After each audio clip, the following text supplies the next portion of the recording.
what, 2 weeks in. I mean, obviously it hadn't settled down, but kind of where are you at and everything? Getting close. Gabe, I think one of the most important things that I've needed to do is recruit our current team. Mm-hmm. I think that's important anytime that you step into a different role, that you take time to don't assume anything with your current team and make sure that they know where you stand as a coach moving forward, the head coach. Defensively, obviously we're really close with those guys since January. Offensively, making sure that try to meet with a lot of those guys before they left for break. And then foundationally putting together what we're going to do when we start back January 18th. Staff is getting close to being set. I know everybody wanted it done 2 weeks ago. I'm hesitating on a couple of hires just out of respect for guys playing in bowl games, some different things moving forward with that. But excited about the 9 guys that we're going to put together leading our team. And then obviously recruiting, it never stops. And with this age of social media, there's always reported good, bad, and ugly. And it's a long time between now and the first Wednesday in February. And I'm excited about the core group of guys that we have that will build on this first class and what we have that first week in February. You mentioned obviously there have been some decommitments and stuff like that we've seen on Twitter and stuff like that. Is that kind of expected when a new regime takes over? No, I think any time, and it hasn't changed in the last really 7 to 8 years of me coaching. There's always commitments, decommitments, reservations. Is it a commitment? Is it are you dating? What's the deal? So working through all that, and across the country there's change.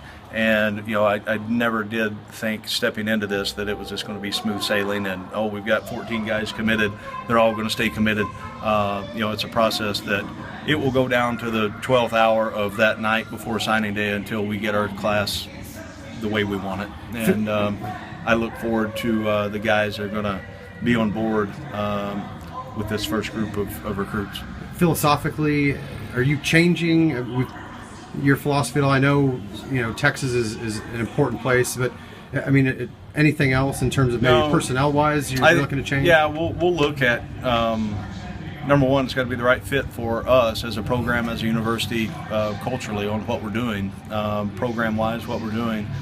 Position-specific, I think with the things that we have set in place right now. There will be a couple of different positions. Maybe we recruit, add numbers to a tight end spot. We've always recruited a tight end position, but maybe what we're going to ask that guy to do a little bit differently moving forward. I'm always going to be heavy on making sure that we recruit up front on both sides of the ball. And but again, it's got to be. You can't just, if you say you want to sign 3 defensive linemen, don't just go take 3 because you're saying you're going to get 3. Get the right fit on who you think can help you go win a championship. What was the process of bringing Maty back and going forward? Yeah. I mean, what does he have to do? We had long talks together and understand on both sides of it. I wanted to hear really what he wanted. Did he want to be here? Did he want to get his degree? Does he want to play football? So those were some things that only he and I could work out and talk through. So we have done that over the last few days. That position, the quarterback position, is so hugely important to having success. You look at Pop Warner football and you look at the Pro Bowl.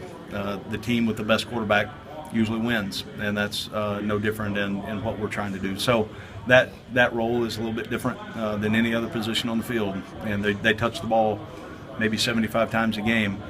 So the expectations with that position, fair or not, that's life. And so we've got a clear-cut way that we're going to do things moving forward, and I hope, and at this point Maty's into that, and we're going to, as are the other quarterbacks, and we'll take it a day at a time and see where it ends up. Will he have a chance to compete for a starting job this year? When we start back in January, all of our players that are choosing to come back and on the team, that I think it's important for them to understand they've got an opportunity to earn their right to wherever it ends up, whether it's a starter or a 15 guy, they're going to have an opportunity to do that. It's not fair for me to say you're automatically at this spot, at this position.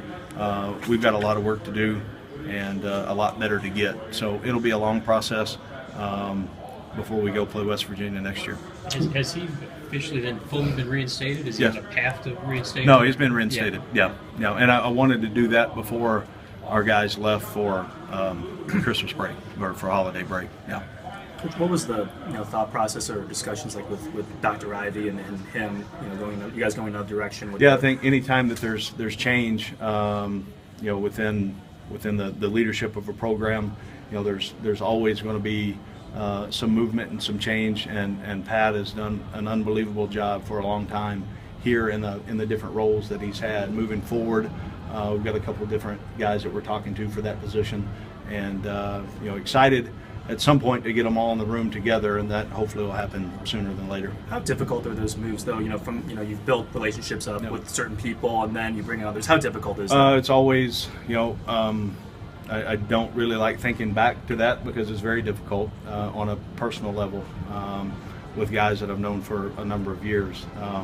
All really good guys, really good people, and great coaches, and all will be very successful where they end up. So there's no depth chart when you guys start again, basically. No, we'll have to put together a list on how we're going to line up in stretch lines. But we've got a lot. Everybody, including myself, we've got a lot to prove and a lot to go do.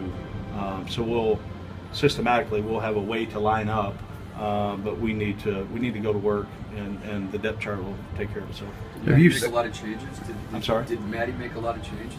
How did he get himself reinstated? What did he do? Well, it's he and I sitting down. I believe in guys having opportunities and chances, and for me to gather all the information, to be able to sit down with him and see what he wanted to do and what he thought he could do moving forward. I thought that was important. Number one, for him to have an opportunity to have success in life, graduating with a plan on what he's going to do, and football is at the very end of that. I wanted him to separate football, take football away from it, and let's decide, number one, let's take care of our academics and see if you can do everything right academically, and then we'll worry about the other stuff moving forward. Nobody's officially said it, but we're all tired, I know, of getting questions about it. Obviously, Coach Cool is going to be somewhere else next year. Did he have, what was that process like between you and him? Was the opportunity there for him? Well, we talked about, putting together, starting with the coordinators on both sides of the ball. And we've got those guys hired, and I think it's important for them to have some opinions and opportunity to bring in guys that they're comfortable with working with. And Craig's done an unbelievable job, and I've said it a number of times. I think he's, if not the best, D-line coach in the country, and he'll be a coordinator and will be very successful wherever he ends up.